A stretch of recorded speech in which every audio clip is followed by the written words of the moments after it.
రాధే రాధే అలుపంటూ రాధే ఆడేస్తున్నా ప్రతిపోటే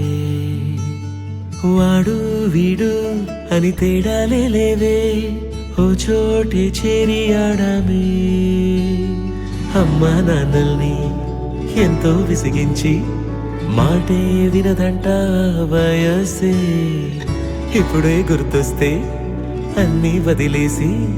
మా గుండె తిరిగేదా చోటే అరెరే బాల్యం రమ్మన్నారాదే గుర్తుకొస్తే కంట చెమ్మ పెట్టిస్తుంటుందే స్నేహాలే గుండె మీద వేసిపోయే పచ్చబొట్టెలే ఆ రోజు